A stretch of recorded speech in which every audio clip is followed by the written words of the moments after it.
campuran homogen tersebut terdiri dari pelarut dan zat terlarut. Sebagai contoh larutan yang sering kita lihat dalam kehidupan sehari-hari adalah air, garam, air gula, air kopi, dan air teh. Pada larutan juga terdapat istilah solven dan solut.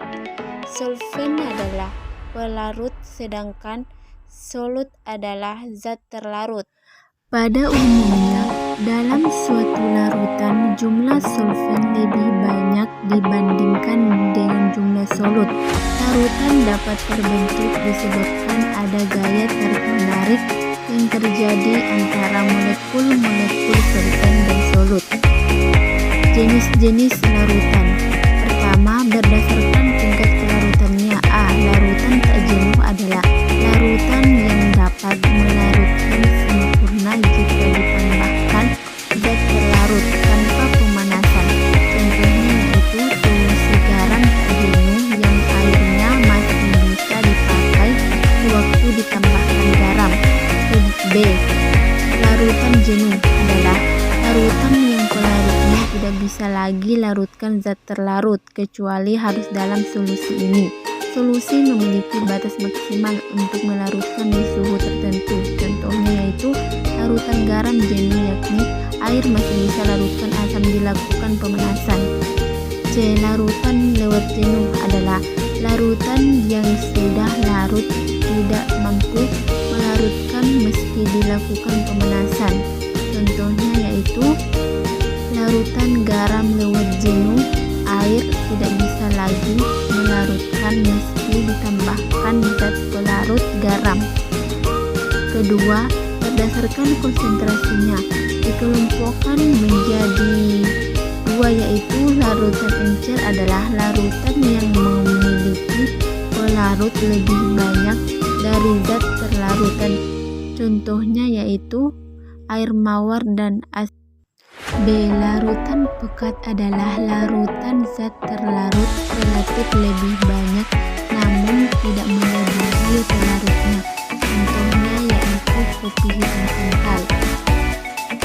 3. Berdasarkan pelarut dan zat terlarutnya. Pada kategori ini maka solusi dibedakan menjadi padat, gas, dan cair. Larutan bisa dipadukan dari jenis yang sama atau berbeda.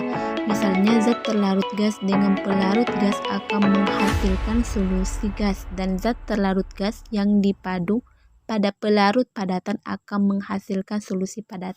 Keempat, yaitu berdasarkan daya hantar listriknya. Larutan elektrolit adalah larutan yang bisa menghantarkan arus listrik karena zat dapat terurai menjadi ion positif dan ion negatif.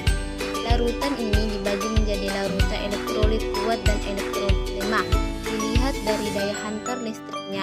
Larutan elektrolit kuat contohnya yaitu HCl dan HCl, dan larutan yaitu asam cuka dan amonium hidroksida. B. Pengertian pengenceran. Pengenceran adalah proses penurunan konsentrasi zat yang terlarut di dalam sebuah larutan. Pada umumnya hanya dengan mencampurkan dengan lebih banyak pelarut, seperti menambahkan lebih banyak air ke dalam larutan. C. Proses pengenceran. Ketika melakukan aktivitas di laboratorium, kita sering memakai larutan yang lebih rendah konsentrasinya dengan cara menambahkan jumlah zat pelarutnya untuk melakukan pengenceran. Sebagai contohnya yaitu sebuah laboratorium kimia membeli larutan senyawa kimia dalam air yang memiliki konsentrasi sangat dekat. Pengenceran biasa dilakukan dengan cara mencampurkan larutan pekat atau yang memiliki konsentrasi tinggi dengan